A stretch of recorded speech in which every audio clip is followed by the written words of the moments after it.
sainteté. L'univers crie sa majesté. Chantons gloire et puissance. C'est vrai que Dieu a mis les âmes. Et il est immolé. À l'agneau, immolé.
te laissons apparaître.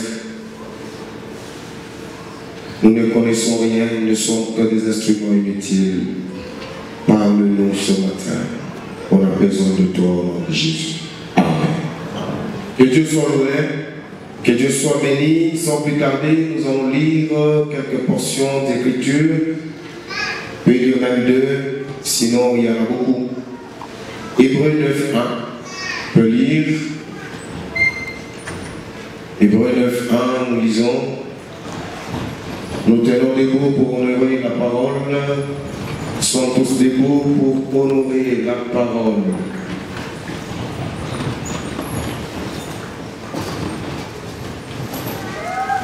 La première alliance avait aussi des ordonnances relatives au culte. Et quand vous lisez la suite, on va même vous donner les détails de tout ce qui se faisait dans les tabernacles. Vous savez, le tabernacle, c'est la première demeure de Dieu sur la terre. Dieu dit à Moïse à Sinaï, construis-moi les tabernacles d'après le modèle que je te donnerai. La gloire suit le modèle. Gloire soit au Seigneur. Que Dieu soit béni. Alors, nous lisons le deuxième texte. Le deuxième texte, c'est Romains 8, 34.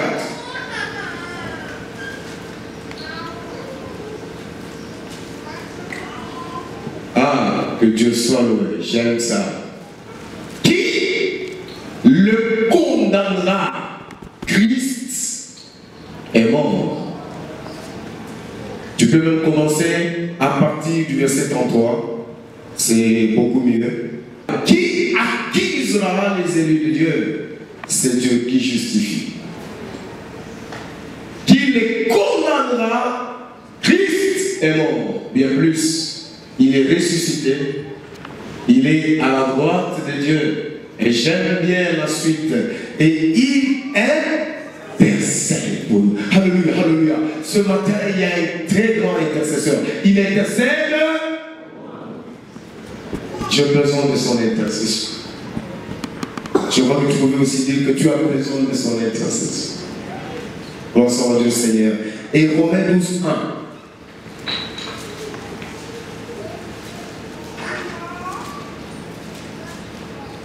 Je vous exhorte, donc frères, par les compassions de Dieu, à offrir vos corps comme un sacrifice vivant, saint, agréable à Dieu, ce qui sera de votre part quoi? Un culte raisonnable.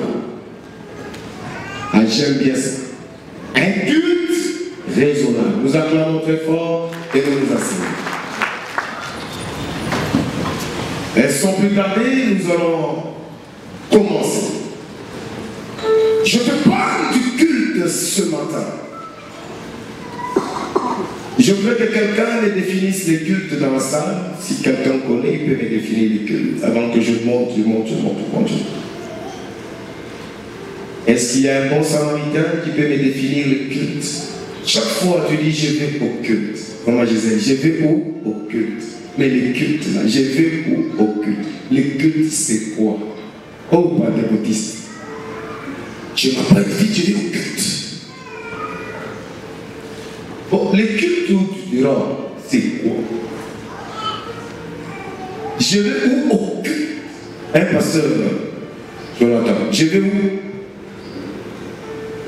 Les cultes. Les bons samaritains qui les définissent les cultes, il est où?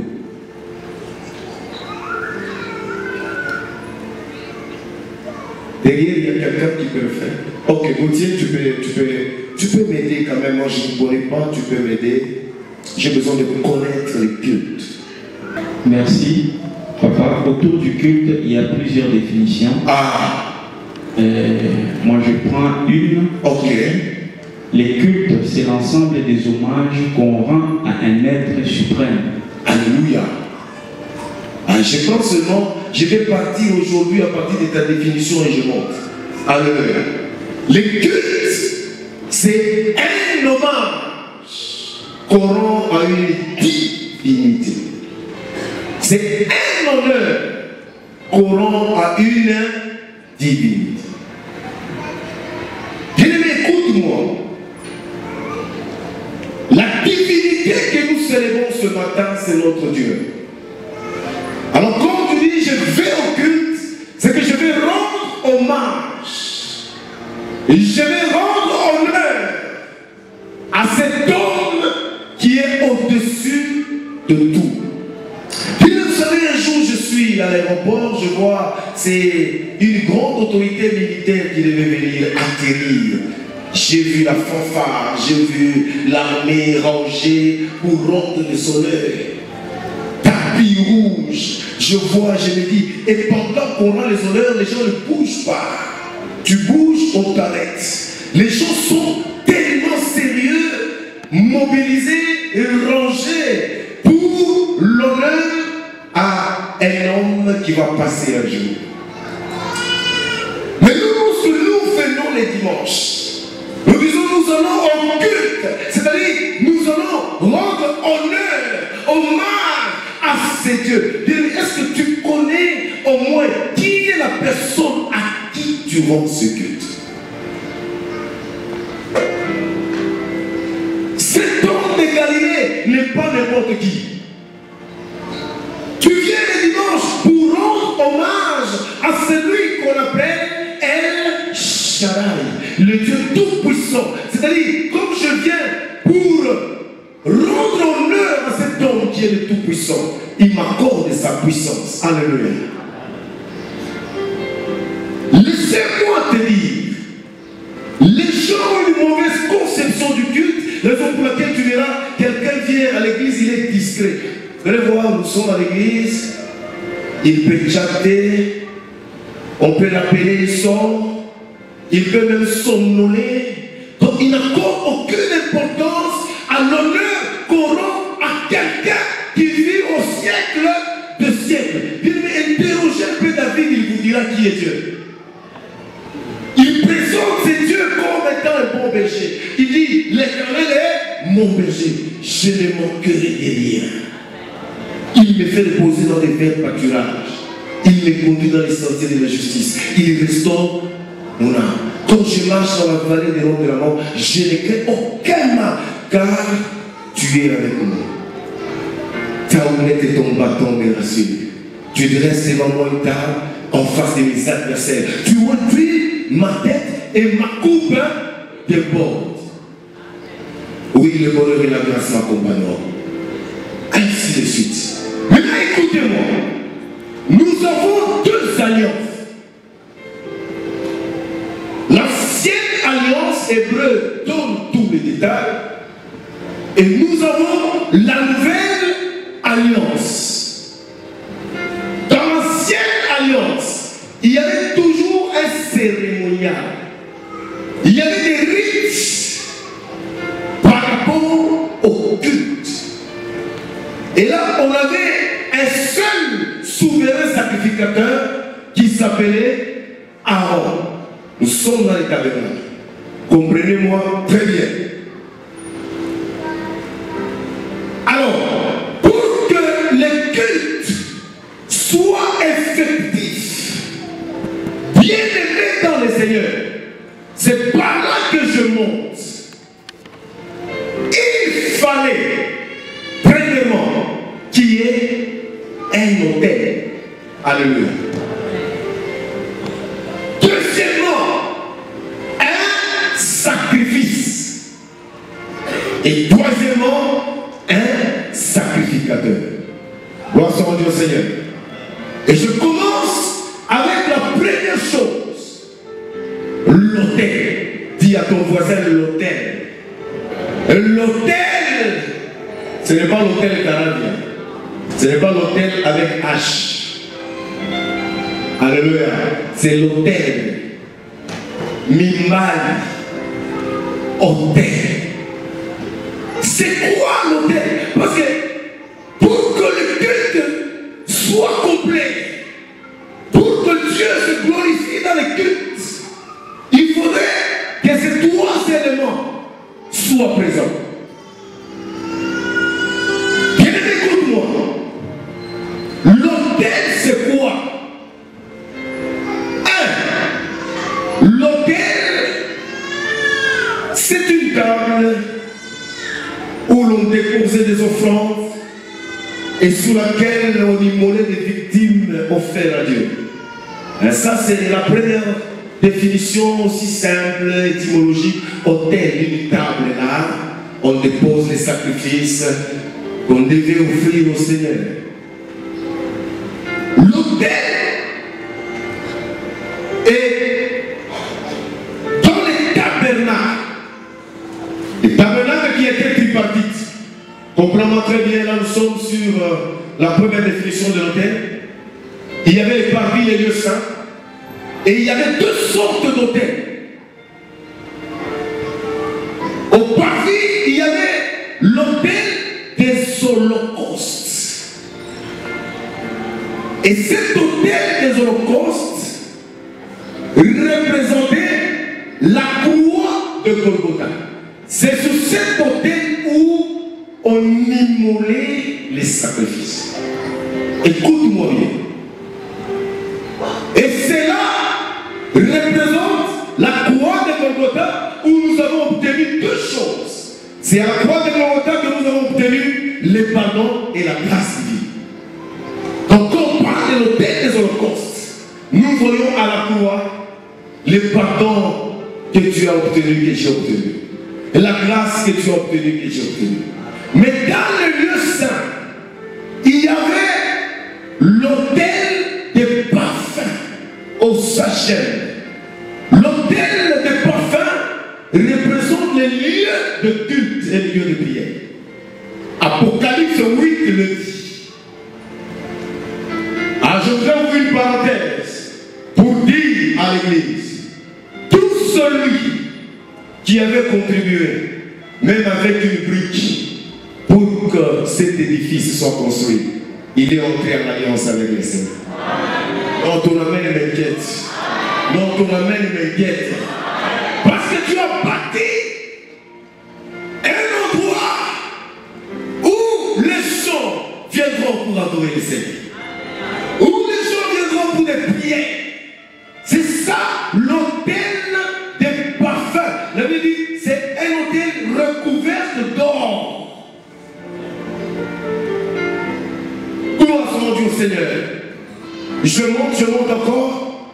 L'autel signifie quoi? Encore une autre définition. L'autel, c'est le point de contact avec le spirituel. Ça, c'est très fort. Lisez Exode 36. C'est le point de contact avec le spirituel. Ah, là, je voudrais insister sur quelque chose. Il n'y a pas seulement des autels bâtis pour l'éternel, il y a aussi des autels bâtis pour les esprits impurs. J'ouvre une parenthèse pour dire, les vies de beaucoup de gens sont bloquées aujourd'hui à cause des autels. Dans ta famille à toi, tu ne sais pas ce que ton père avait fait. Dans sa chambre, il a bâti un autel en bois, il a pris les chiens, il a sacrifié, il a pris la poule, il a sacrifié, et pendant le sacrifice, il dit Abata Moa, Ashta Pataka Kaj, Atakufwa. Attention avec la puissance de l'autel. Et pendant qu'il sacrifie sous cet autel, ton aïeul est en contact avec le monde des esprits. Et les vies de plusieurs personnes au milieu de nous, ces vies ont été sacrifiées à l'autel. Dans ta famille, il y a eu des autels. Des autels, tu es cloué, tu es bloqué, rien ne marche à cause des autels. À cause des autels. Mais ce matin, j'ai une bonne nouvelle pour toi. Ah, dis Amen très fort. Amen très fort. J'ai une très bonne nouvelle pour toi. Alléluia. Et quelle est la bonne nouvelle? C'est que la force d'un autel dépend de l'autorité spirituelle pour laquelle l'autel est bâti. Non, tu ne m'entends pas. Tu me décourages, tu ne m'entends pas. J'ai dit la force d'un autel dépend de l'autorité spirituelle pour laquelle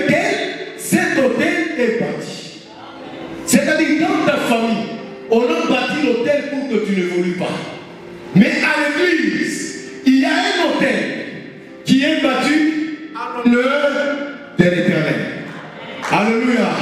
Or, la Bible dit dans Philippiens 9, car Dieu l'a souverainement élevé et lui a donné un nom qui est au-dessus de tout le nom devant lequel tout genou fléchit. Ce matin, je t'annonce une bonne nouvelle. Quels que soient les autels de ta famille, les autels qui ont bloqué ta vie, ce matin, dans ces cultes, il y a un autel qui est bâti, pas pour Baal, pas pour Milton, mais un autel bâti pour Dieu. Oh Dieu, c'est l'autorité suprême. Il va annuler toutes les ordonnances, les lois de ta famille seront annulées ce matin. Dis Amen. Oh, c'est le culte. Tu dois être béni ce matin. Dis Amen. C'est un matin, une matinée de délivrance. Dis Amen très fort. Les mêmes choses qu'on avait parlé dans le monde spirituel. Une parole est annulée par une autre parole. Non, tu ne m'entends pas. La force de l'autel, ce n'est pas les bois que vous voyez. Mais la force de l'autel, c'est les mots qui sortent lorsqu'il y a un sacrifice. Ah, est-ce que tu m'entends bien? Est-ce que tu m'entends bien?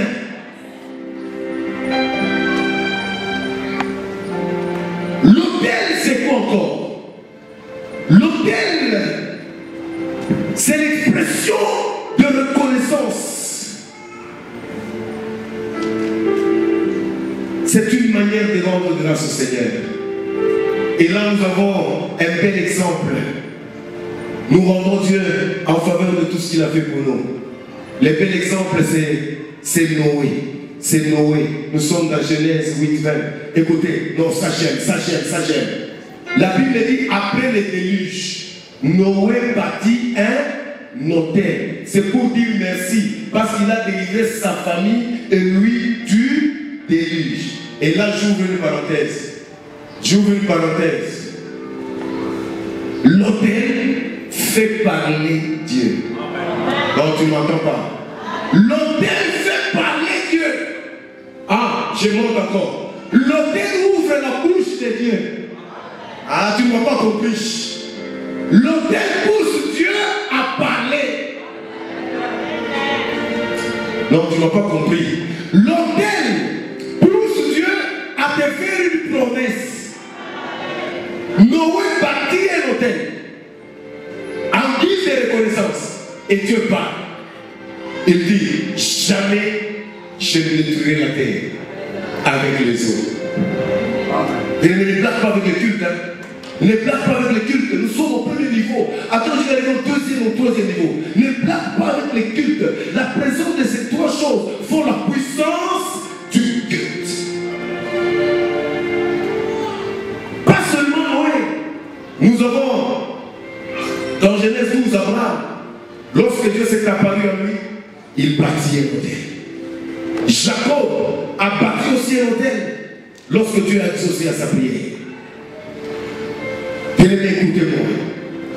Dans l'ancienne alliance, on avait à faire des choses physiques. Mais dans la nouvelle alliance, les choses ont quand même beaucoup plus changé. Là, Dieu voit l'intérieur. Là, nous sommes à l'esprit. J'ai toujours dit, l'ancienne alliance n'est qu'une ombre. Et la réalité, c'est la nouvelle alliance. Écoute-moi maintenant. Nous sommes au Mont Carmel. Au Mont Carmel, dans 1 Roi 18, 30, je crois. Élie, avant la prière, il commence d'abord par rebâtir l'autel de l'Éternel. J'ai beaucoup aimé quand j'ai lu ça. L'autel de l'Éternel. Le prophète de Baal ont imploré le feu. Je crois que c'est sur leur autel. Mais Élie à son tour, il s'est dit, c'est un culte que nous faisons ici. Le culte doit être complet. Qu'est-ce que je fais? Je commence par rétablir l'autel. Il prend 12 pieds qui constituent les 12 tribus d'Israël. Mon frère et ma soeur, là je te parle l'autel comme ton cœur. Ah, est-ce que nous sommes ensemble? Comment tu viens à l'église? Tu viens au culte, mais avec quel état du cœur? Beaucoup de gens viennent au culte, mais leur vie ne change pas parce que l'autel n'est pas encore établi. Le cœur, c'est un siège des émotions, un siège de beaucoup de choses. La haine, beaucoup de choses dans le cœur. C'est pourquoi Paul parle de la circoncision du cœur. Mais bien aimé dans le Seigneur, on ne se moque pas de Dieu. Tu viens au culte, dans quel état? Est-ce que ton autel est rétabli? Ou bien toi la haine, la jalousie, beaucoup de mauvaises choses? Bien aimé, le feu ne descendra pas. Élie a commencé par rétablir l'autel. C'est pourquoi vous voyez, nous venons au culte, mais il n'y a pas de puissance qui se déclenche. Tout part du premier élément pour que le culte soit complet. L'autel. Gloire soit rendue au Seigneur.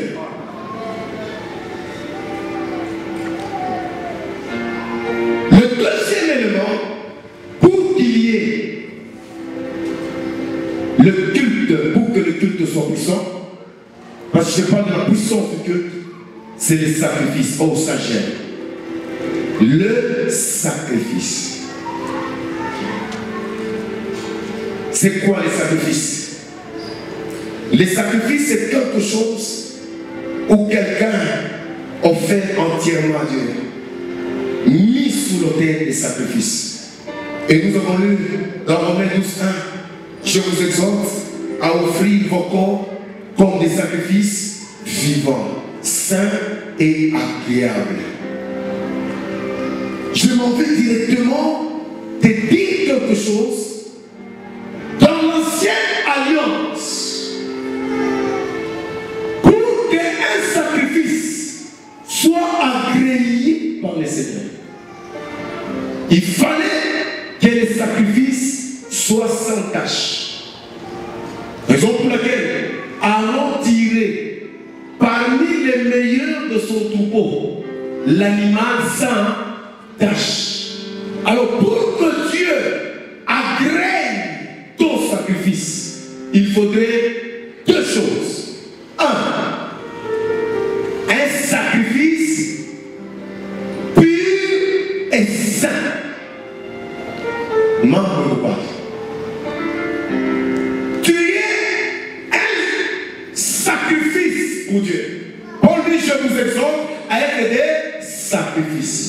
Pour que Dieu agrée ta prière que tu viennes, fais en sérieux. Il faudrait que tu sois saint et pur. Deuxième chose, il faudrait qu'il y ait sur l'autel un sacrifice. Pas n'importe quel sacrifice, mais un sacrifice sans. Vous savez, j'étais en train de parler avec une maman. Elle m'a fait mal au cœur. Pendant que je parlais, c'est une maman engagée, pas dans notre église, mais dans une autre église. Elle me dit, papa, je suis venu te voir parce que je te considère beaucoup. Écoute, on m'a fait du mal dans l'église. Il y a une personne qui m'a vexé, qui m'a fait du mal. Et moi, je ne peux jamais pardonner cette personne jusqu'au retour de Christ. J'ai posé la question à cette maman, est-ce que tu pries? Oui, je prie. Tu fréquentes toujours l'église? Oui, je fréquente. Tu sers Dieu? Oui, je sais. Je suis dans le département des mamans. J'ai dit, maman, ton offrande n'est pas agréée. Tout ce que tu fais, c'est en vain. Alléluia. Pour que le culte soit puissant, il faudrait que les sacrifices soient saints et purs. Que chacun sonne son cœur. Tu viens au culte avec quel état? Ah, gloire soit rendue au Seigneur. Gloire soit rendue au Seigneur. Lorsque les sacrifices est sans tâche, lorsque sous l'autel il y a les sacrifices, le feu descend. Ah, le feu c'est Dieu lui-même.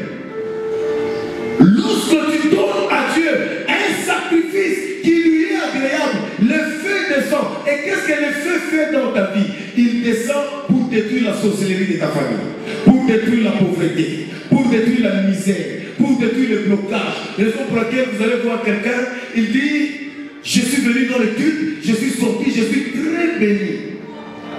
Avant-hier, il y a un fils à moi qui m'a appelé. C'était à 5 h du matin. Il m'appelle. Il dit, papa, heureusement, j'ai pris directement le téléphone à 5 h. J'étais avec madame au lit. Il dit, papa, ça ne va pas.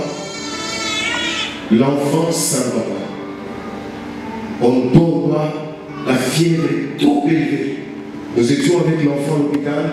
Ça ne marche pas. Nous sommes venus depuis 17 h. L'enfant ne mange pas, l'enfant pleure. Comme ici, hein, nous sommes obligés d'aller dans un centre à côté. J'ai dit à ses frères, à cet enfant, prends ta main, touche sur l'enfant. Et nous avons beaucoup bougé. Il est 5 h du matin, il fait sombre. Il n'y a pas un endroit où ils peuvent aller avec cet enfant, avec cette insécurité. Éternel, à la croix de Golgotha, tu as accompli ton œuvre. Maintenant, pendant que j'ai pris, Père, que cette fièvre s'arrête et que la santé de cet enfant soit restaurée. Au nom de Jésus, Amen.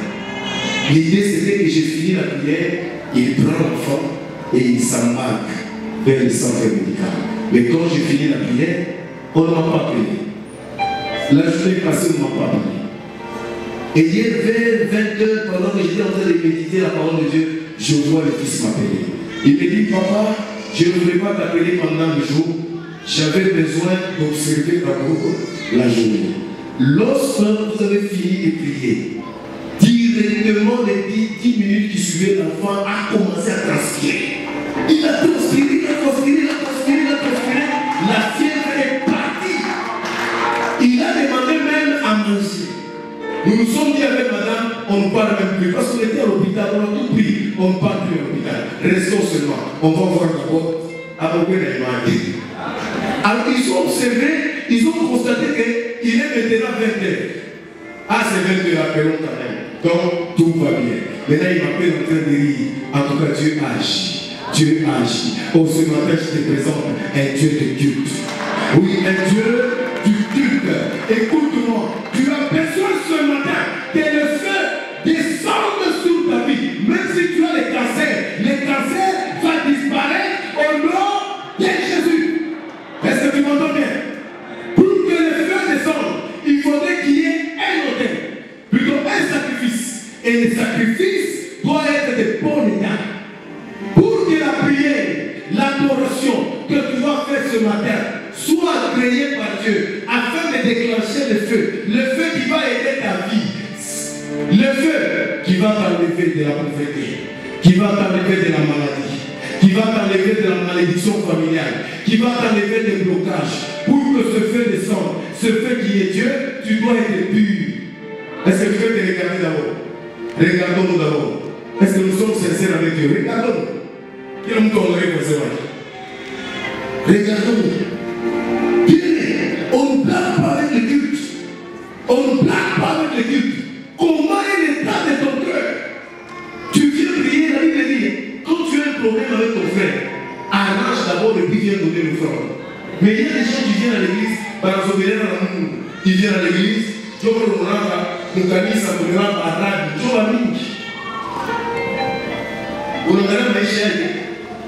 depuis Arazar Kalis, quand on a passé, je connais l'histoire de Bichi. Ça, on a Maïcha voulu Arazar à l'heure. Le tout le monde tombe au Assas. Il y a Chouaz. Je dis que dans la vie, il y a 3 types de personnes. Il y a ceux.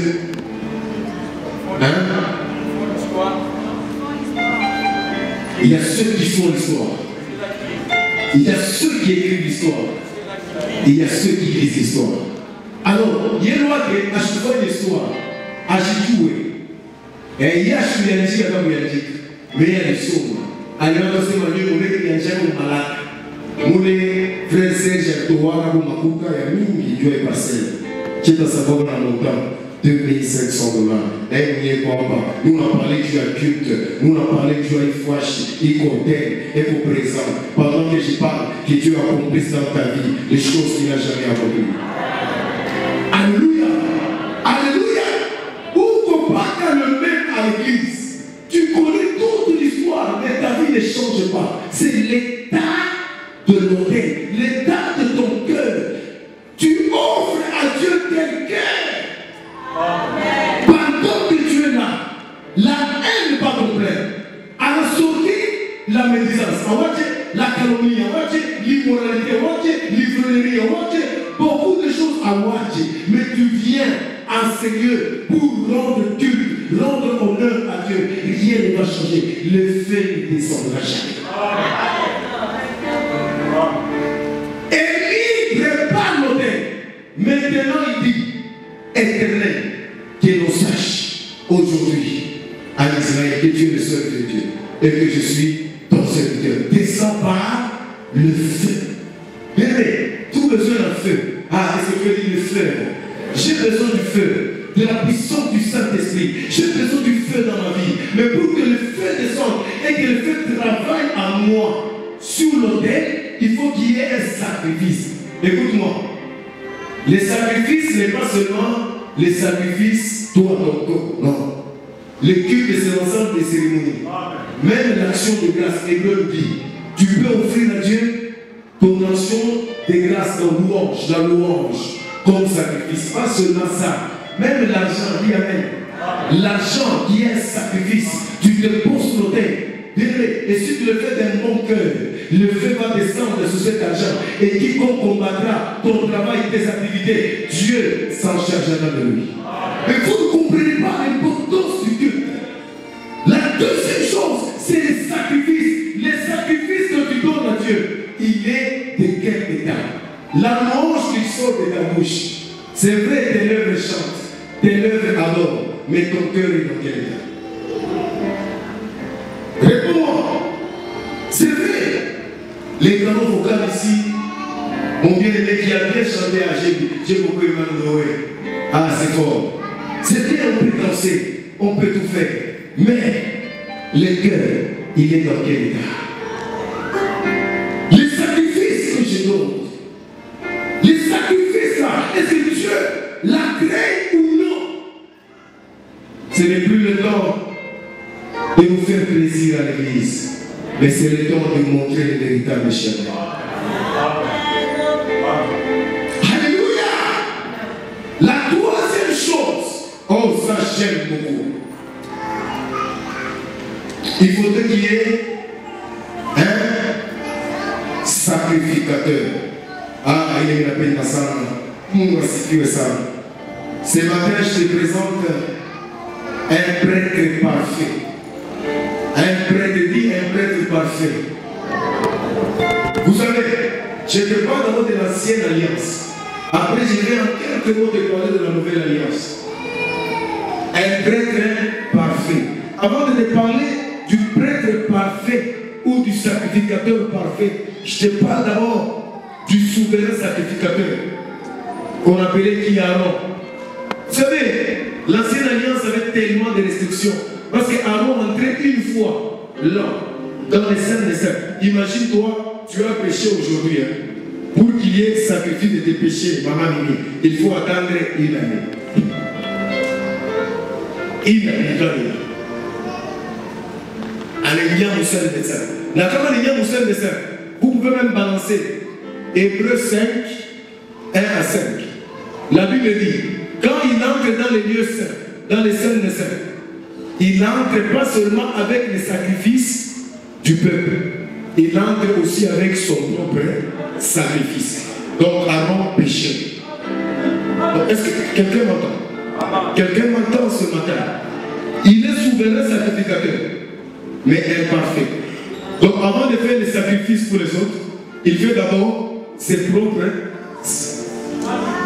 Il l'offre aussi pour ses sacrifices. Et ils avaient des mesures préventives.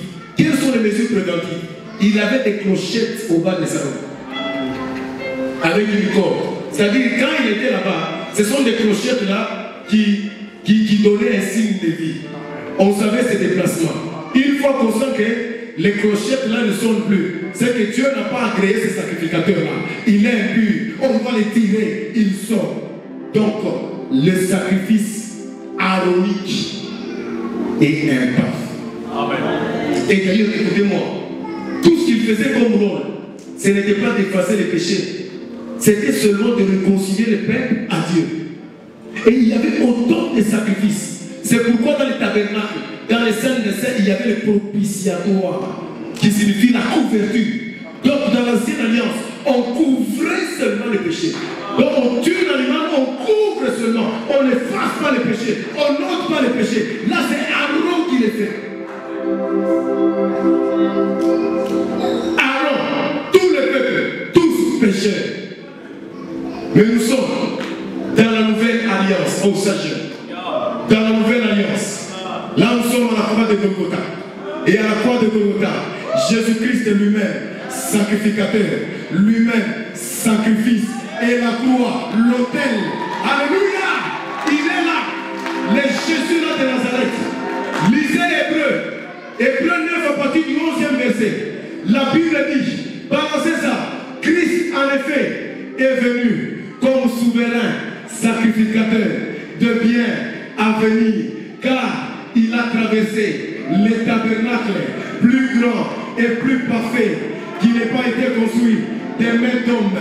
Il est entré une fois pour toutes dans les saints des saints, non pas avec le sang des taureaux, avec le sang de bouc, mais avec son propre sang, ayant obtenu une rédemption éternelle. Si donc le sang de bouc, le sang de taureau et la cendre répandue sur ceux qui sont souillés procure la pureté de la chair, combien donc le sang de Jésus qui paraît l'Esprit éternel s'est offert lui-même sans tâche à Dieu, vous procurera-t-il, vous sanctifiera-t-il, vous purifiera-t-il votre conscience afin que vous serviez l'éternel. C'est pourquoi on l'appelle le médiateur de la nouvelle alliance.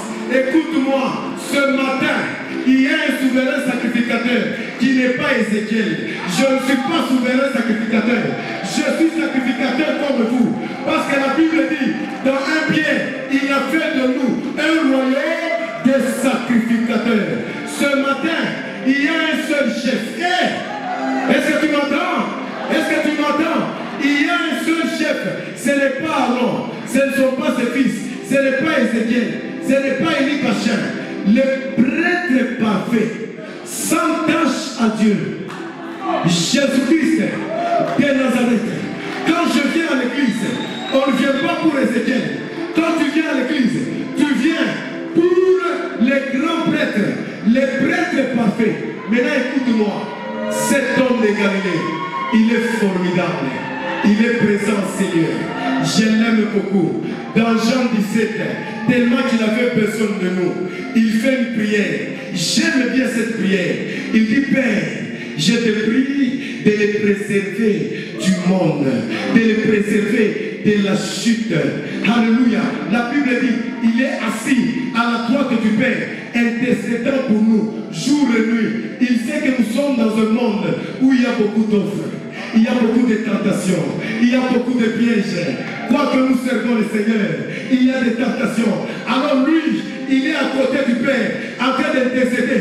Dieu soutient que la mort ne tombe pas, soutient que Marie ne tombe pas, soutient que Gauthier ne tombe pas. C'est ça le travail que le prêtre parfait est en train de faire. Alléluia! J'aime Jésus. Il est plus qu'Aaron. Et ce matin, quand tu viens avec un bon sacrifice, l'autel est là. Tu viens avec ton sacrifice. Et quand tu le fais de bon cœur, lui là au ciel, il agrée. Il agrée. Et il va se glorifier dans ta vie. Il va se manifester dans ta vie. Donc pour que le culte soit puissant, il faut qu'il y ait l'autel, les sacrifices et les sacrificateurs. Vous savez, il y a certains pasteurs qui croient que les églises les appartiennent. Dites amen très fort.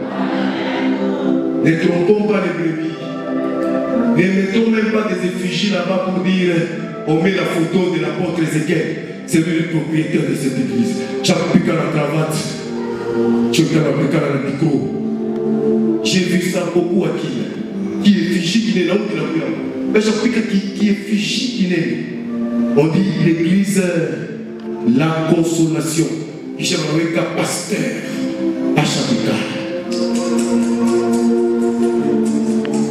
J'ai dit, c'est que nous sommes encore dans la sacrificature selon l'ordre d'Aaron.